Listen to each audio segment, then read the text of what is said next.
Olá, queridos, bendito seja o nome do Senhor outra vez juntos.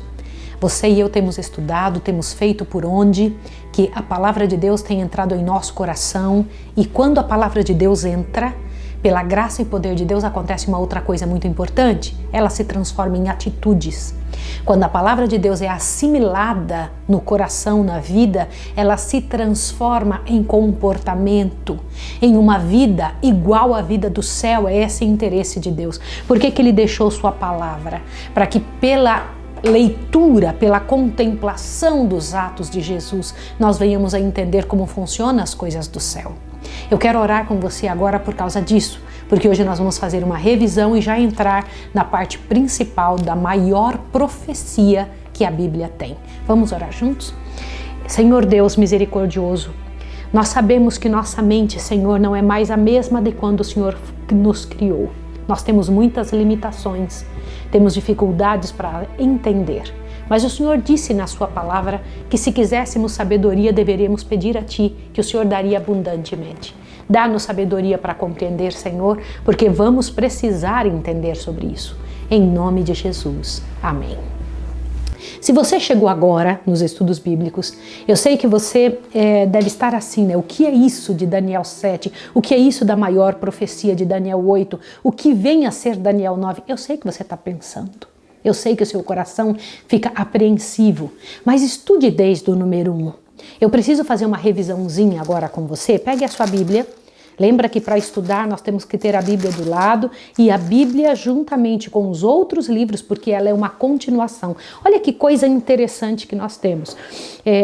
Só para que você entenda melhor o que eu quero dizer.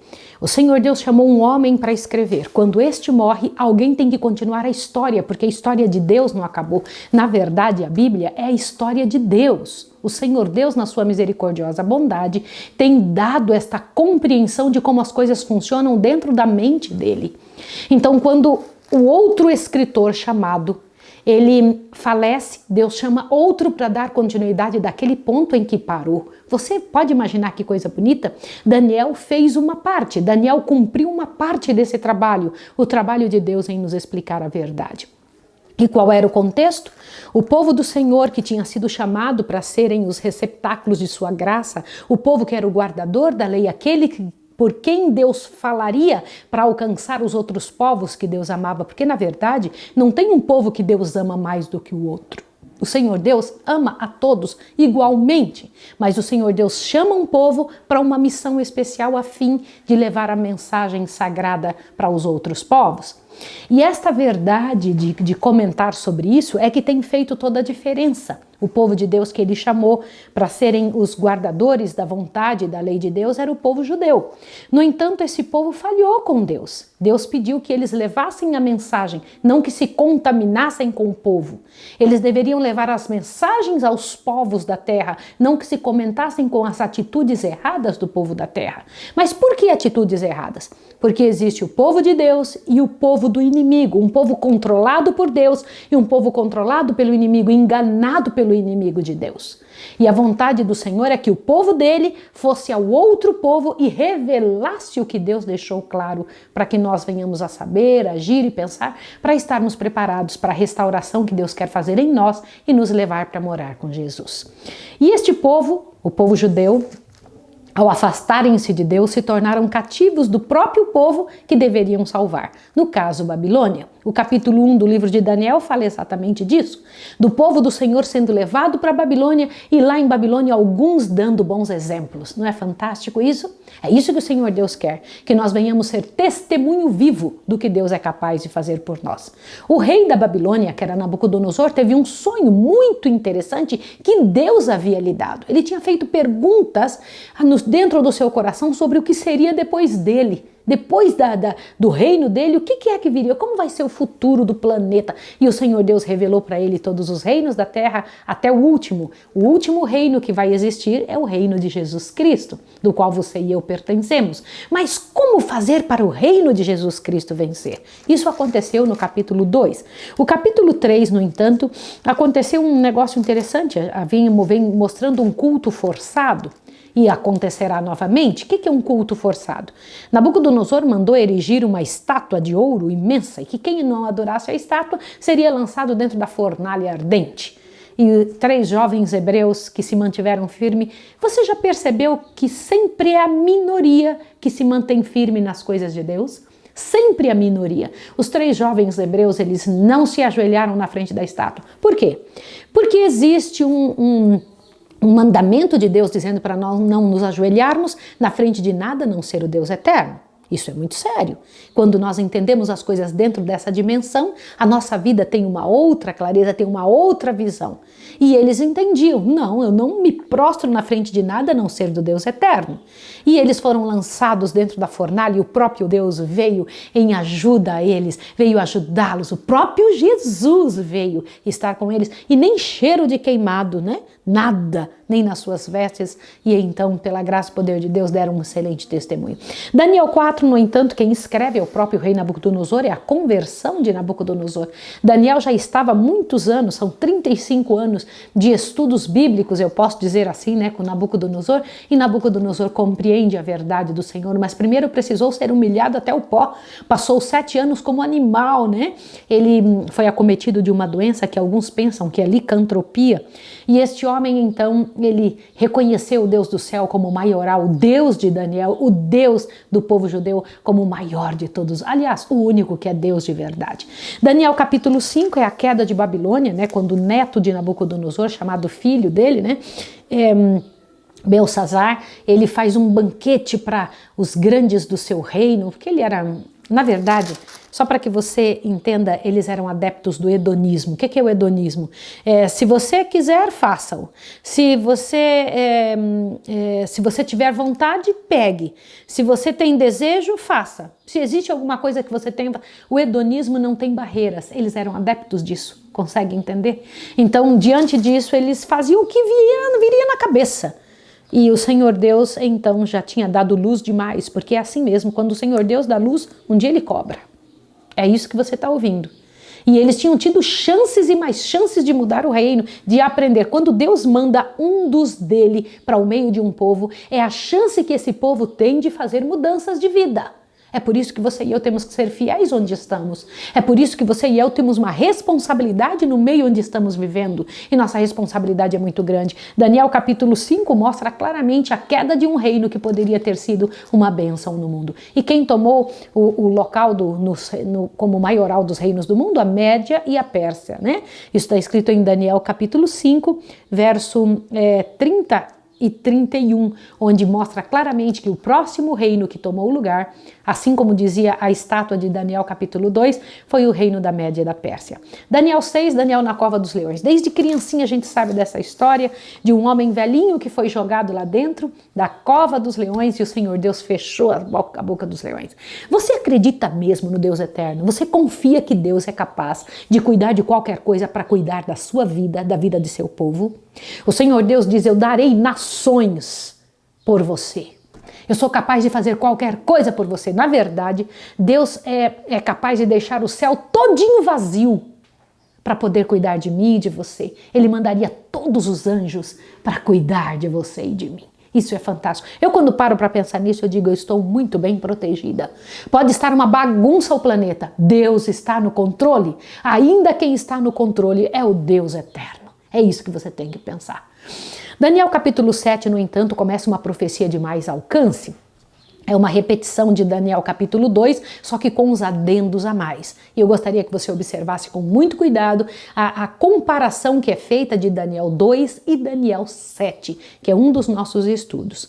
Daniel estava olhando nas visões da noite, guarde essa frase, visões. Hoje você precisa pensar sobre isso. Daniel teve visões. Como é que a visão acontecia? A coisa vinha dentro de sua cabeça, ele enxergava, era mostrado cenas para ele, ele sonhava com algumas coisas, ele tinha visões de coisas que o céu queria falar e mostrar para ele. Então ele sonhou que da dificuldade do planeta, do meio das nações, 4 reinos se levantariam. E os reinos nas profecias são representados por animais. Tá bem? Então ele viu um leão com 2 asas, que representava a Babilônia, um urso manco, que era com 3 costelas na boca, representando a Média e a Pérsia. Ele viu um terceiro reino, que era um leopardo com 4 asas e 4 cabeças, mostrando Alexandre o Grande, né? Com os seus 4 generais, né? Rápido, imagina um leopardo de 4 asas, que rápido que ele é, né? E ele conquistando o planeta todo. Depois ele viu um animal terrível e espantoso. Depois do reino da Grécia, viria então um reino terrível e espantoso, que é o reino de Roma. Só que ele viu um detalhe no reino de Roma. Daniel 7 é muito interessante. Guarde esta informação. Em Daniel 7, enquanto ele estava olhando as coisas que apareceram naquele animal grande, animal que era todo de ferro, tinha 10 chifres. No meio dos chifres apareceu um chifrezinho pequeno que abateu 3. E aquela boca falava insolências, falava blasfêmias. A boca daquele chifrezinho pequeno falava blasfêmias contra Deus. E ele ficou impressionado olhando aquilo. Enquanto ele estava olhando para aquela visão daquele animal, daquele reino, né? Daquele pequenininho reinozinho que saiu daquele mesmo reino, acontece uma coisa, chamada a atenção dele para algo que acontece no céu. Ele vê o próprio Deus, que é o ancião de dias, isso está em Daniel 7, verso 9 em diante. Ele vê o ancião de dias se assentando num tribunal. E quando ele está sentado naquele tribunal, anjos e milhares de anjos assistindo, um exército celestial assistindo, e trouxeram os livros que contêm a sua e a minha vida. Era o tribunal, e ele abre os livros para fazer vistoria nas vidas. Como assim? Era o julgamento celestial. Você sabe que todos nós passaremos pelo julgamento. E foi dito aqui em Daniel 7 que enquanto Daniel estava olhando, enquanto estava acontecendo o julgamento no céu, aquele chifrezinho ainda continuava falando blasfêmias, ainda continuava falando coisas contra os santos de Deus. Ainda, você sabe, né? Um é o poder de Satanás, outro é o poder de Jesus Cristo. Naturalmente, esse chifre pequeno, falando insolências contra Deus, não podia ser da parte de Deus. Quem é o reino que saiu de Roma, que nasceu de Roma e que falou contra Deus? Por que é que falar contra Deus é uma coisa tão séria? Por que a gente sabe que este reino seria dirigido pelo inimigo? Agora veja, neste momento é visto Jesus. Olha que interessante, ele está vendo uma visão na terra, outra visão no céu. Então é visto Jesus sendo levado até onde o Pai está, e o Pai dá para ele o julgamento. Olha que coisa interessante. O Pai dá para Jesus, o Pai entrega para Jesus os livros, o Pai entrega o julgamento na mão de Jesus. É isso que você viu em Daniel 7. Daniel 7 é um momento especial, só que é mostrado cada um dos reinos que viriam sobre a terra, que eram 4, mas o que venceria seria o último reino, o reino de Jesus, e esse reino seria dado aos santos do Altíssimo. Só que começa então Daniel 8, ele tem a visão de um carneiro e de um bode, lembra? E claramente nessa visão, e eu quero chamar sua atenção para isso agora, por favor, em nome de Deus, preste atenção nesses minutos que nos faltam. Em Daniel 8 acontece um negócio tremendo. É mostrado para ele um carneiro e um bode, brigando num dos rios da Medopérsia. Tá bom? Na capital de Susã. Olha só para que você veja, abriu sua Bíblia em Daniel 8, você viu que eu fiz uma revisãozinha? Em Daniel 8, ele está na cidadela de Susã, na província de Elão. Na visão estava junto ao rio Lai. O que é Susã? Susã é a principal cidade persa. Era a capital da cidade persa, na verdade. E ele estava ali e viu um carneiro e um bode brigando. Um deles, claramente o anjo falou, sem nenhuma sombra de dúvida, que um é a Medo-Pérsia e outro é a Grécia. Claramente, brigando um outro, era a vitória da Grécia sobre a Medo-Pérsia. Mas o principal desta visão é um chifrezinho pequeno. De novo esse tal desse chifrezinho pequeno, que nasceria e que tomaria o mundo todo. Deixa eu comentar um detalhe com você, que botaria debaixo dos seus pés o planeta todo, que faria e massacraria o povo de Deus, que se vingaria do povo do céu. Como assim? Que é isso? Que linguagem é essa? E essa linguagem é dita aqui, ó. Vai lá, Daniel 8, por favor. Eu faço questão de ler com você. Olha só. Olha só, o verso 20 em diante. Aquele carneiro que viste com 2 chifres são os reis da Média e da Pérsia, mas o bode peludo é o rei da Grécia. O chifre grande que tinha entre os olhos é o primeiro rei, que era Alexandre, tá? O tecido quebrado, levantando-se 4 em seu lugar, significa que 4 reinos se levantarão da mesma nação, mas não com a força deles. Você lembra que quando Alexandre o Grande morreu, vieram 4, né? 4 ficaram responsáveis pelo planeta todo. Tá lembrado disso? Cassandro, Lisímaco, Ptolomeu e Seleuco, que eram os generais de Alexandre. Agora veja que de um deles, olha que coisa interessante, olha, vamos avante, observe aqui o que diz.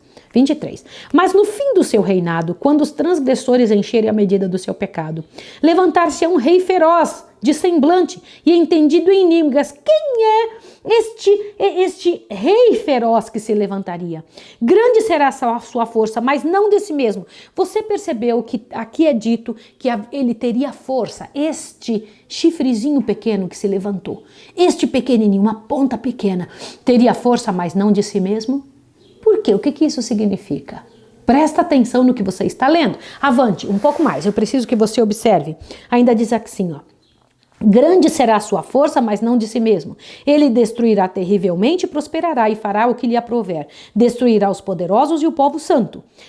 De novo, essa história de destruir o povo santo. Quando você para pensar nisso, quando você entende essa linguagem da Bíblia, começa a clarear para você. Quem foi o poder na terra? Que nascido depois da Grécia, depois dos reinos da Grécia. Olha que interessante. Haveria de começar a fazer um trabalho contra o povo de Deus. Sem dúvida alguma, as duas pernas da estátua, Roma. E Roma, duas pernas, Roma pagã e Roma papal. Porque você sabe que o Império de Roma, começado no ano antes de Cristo, começou no ano 168 antes de Cristo e continuou seguindo como Roma pagã até 476 depois de Cristo. E depois que deixou de ser Roma pagã, porque quando a igreja e o Estado se uniram, começa Roma papal, é o Império Romano mandando no mundo, é o Império de Roma papal mandando no planeta. E Roma papal de 476 até 1798 venceram e ganharam o mundo, fizeram como lhe aprouveram, fizeram todas as transformações que desejaram, mudaram as leis de Deus, mudaram a vontade eterna, perseguiram o povo de Deus com a Inquisição e, na verdade, a Bíblia está descrevendo o que aconteceu durante a Idade Média. Só que continue aqui, observe o que diz este verso, o verso 24 e 25. Grande será a sua força, mas não de si mesmo. Ele destruirá terrivelmente e prosperará, e fará o que lhe aprouver. Destruirá os poderosos e o povo santo.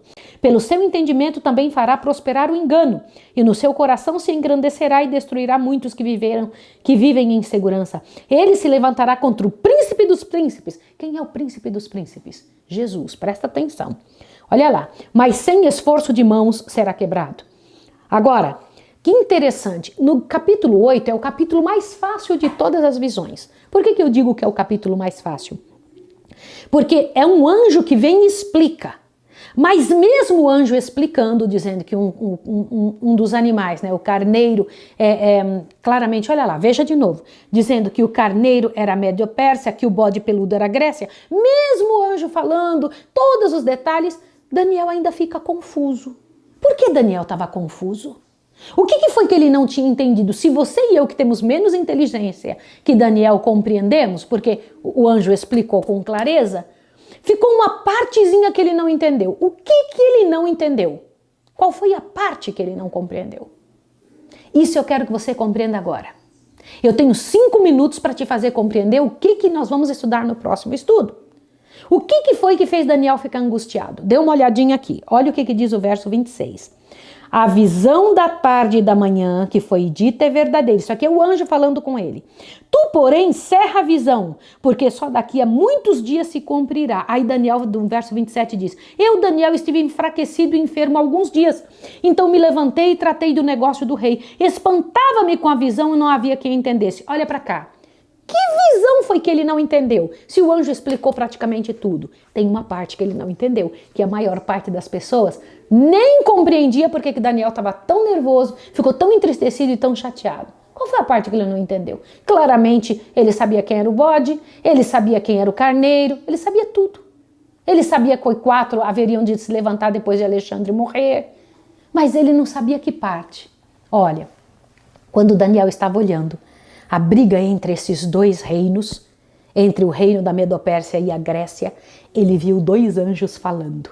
Então, quando ele viu 2 anjos falando, ele prestou atenção no que eles estavam comentando.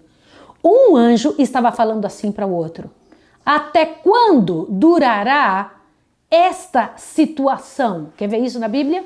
Essa parte que Daniel não tinha entendido. Por favor, vai aí. Daniel capítulo 8, por favor.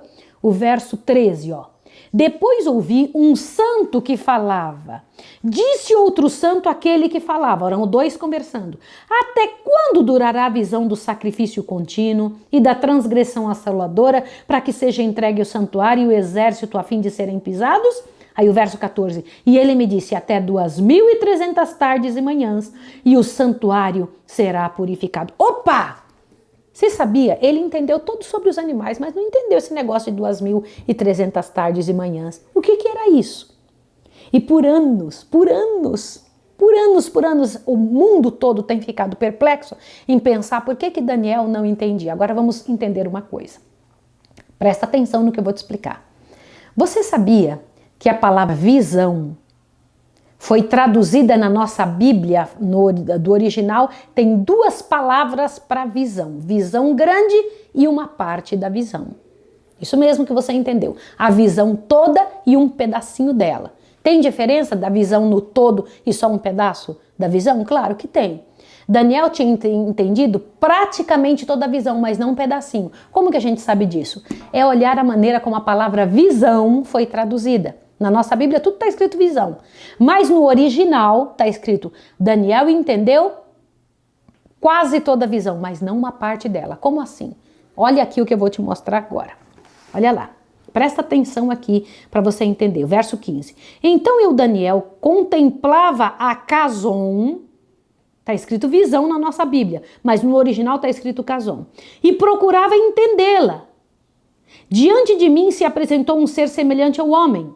E ouvi uma voz de um homem que gritava entre as margens do lago, o qual gritava, Gabriel, dá a entender a visão, amarré. Peraí, Maísa, do que você está falando? Isso mesmo. No original são duas palavras diferentes para traduzir a palavra visão aqui. Um estava dizendo assim, olha, Daniel estava dizendo, eu não estava entendendo a visão toda. O outro estava dizendo, faz ele compreender a partezinha da visão que ele não entendeu. Daniel disse, espantava-me a Casom. Aí o anjo veio e disse, faz ele entender a maré. O que é maré? O Daniel dizia, espantava-me a visão toda. E aí o anjo vem e disse, faz ele entender a partezinha da visão que ele não entendeu. Como é que nós sabemos disso? Ao olhar no original. Mas o verso 26 do próximo capítulo, olha o que o anjo diz no verso 26.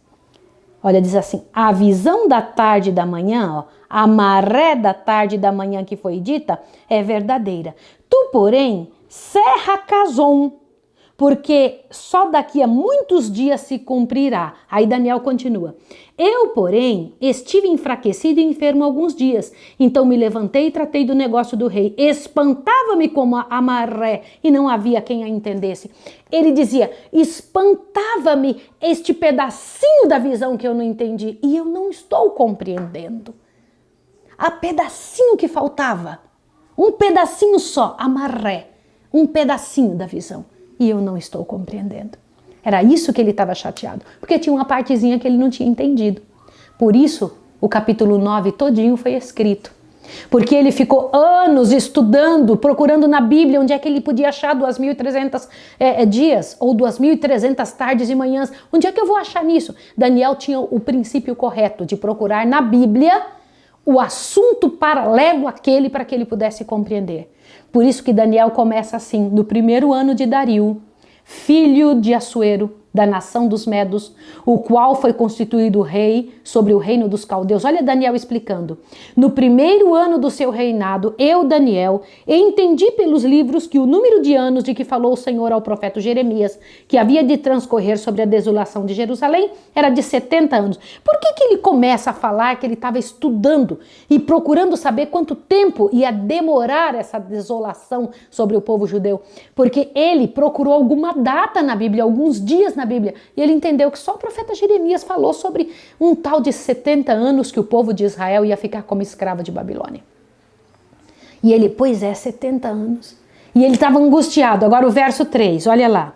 Dirigi o meu rosto ao Senhor Deus para o buscar em oração e rogos, com jejum, com panos de saco e cinza. E orei ao Senhor meu Deus e confessei e disse... Aí ele começa a orar, Senhor, por que eu não entendo? Por que aquele anjo falou numa tal de uma data, 2.300 tardes e manhãs? Por que, Senhor? O que? Eu entendi todo o resto da visão, mas essa parte eu não entendi, me ajuda, Senhor. E ali ele começa a confessar o seu pecado e o pecado do seu povo. Ele se inclui dizendo, fizemos mal contra o Senhor, agimos errado, não agimos correto, o santuário teu, Senhor, está nesse estado por nossa causa, nós temos feito errado, Senhor, nos ajude. E nesta hora aconteceu uma coisa. Você sabia que um anjo do céu veio e tocou no ombro de Daniel e disse, Daniel, eu vim te fazer entender essa partezinha que falta, porque você é muito amado. Sabia que foi isso? Olha só, Daniel 9, olha aqui, ó. Verso 21, estando eu, digo, ainda falando na oração, o homem Gabriel que eu tinha visto na minha visão ao princípio, veio voando rapidamente e tocou-me a hora do sacrifício da tarde. Ele me instruiu e me disse, Daniel, agora vim te fazer entender o sentido. No princípio das tuas súplicas saiu a ordem, eu vim para declarar-te a ti, porque és muito amado. Portanto, considera a mensagem e entende a maré, entende a visão, entende o pedacinho que você não tinha entendido. E é sobre isso que vamos falar no próximo estudo. O pedacinho que Daniel não tinha entendido, que é a parte principal de todos esses estudos. Não é fantástico? 2.300 tardes e manhãs. É o que vamos estudar da próxima vez. Vamos orar juntos? Querido Deus e amado Pai, louvado seja o teu nome, porque o Senhor ouve mesmo a oração dos teus filhos, quando se achegam a ti em humildade de coração, quando confessam o seu pecado, quando buscam a sua face, o Senhor manda mesmo resposta do céu. Abençoa-nos para o próximo estudo, em nome de Jesus. Amém. Deus abençoe você, até o próximo estudo. Venha com a Bíblia, venha com o coração para estudar. Um abraço, até o estudo seguinte.